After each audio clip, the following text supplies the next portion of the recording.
小虎，喂，你扭咩計啊你？喂，睇下你扭到，睇下反晒身咁樣。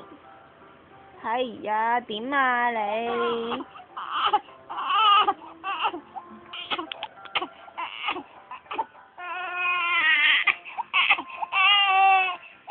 咩事啊？嗱，又反身啦！嗱，其實小虎咧，響呢個月就不斷去練習反身，反身，反身，都試過翻到半身。而家就需要練習下反身呢個問題。嗱，又反過，又想反啦，不斷練習咁去反。其實作為媽媽嘅我都好擔心嘅，因為一個嘢唔小心行開咗，佢反咗一反，跌咗落地，就好大件事嘅嘞喎。嗱，而家佢又好冷靜咗落嚟啦，因為翻唔到身啊嘛，所以唯有接受呢個現實先啦。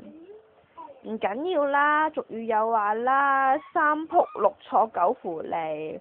而家係2個零月啫，3個月至扭都未遲啦，先識唞下啦。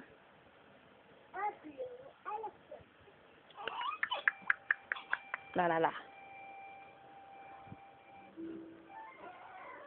喂，做乜嘢啊？佢而家呢，啱打完針，咁喺上個禮拜一呢，就11磅半，咁我諗而家應該都接近12㗎啦，係啦，咁樣十分之健康啊，高度而家都有接近60 cm，咁姑娘呢，就話相對於同一時間嘅 BB 呢，佢已經算係高㗎啦，咁體重又 OK，係高啲啫。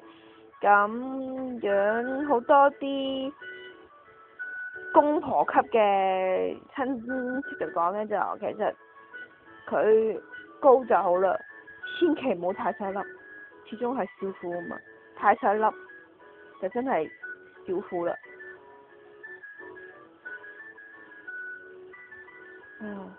我而家中意食手指啊！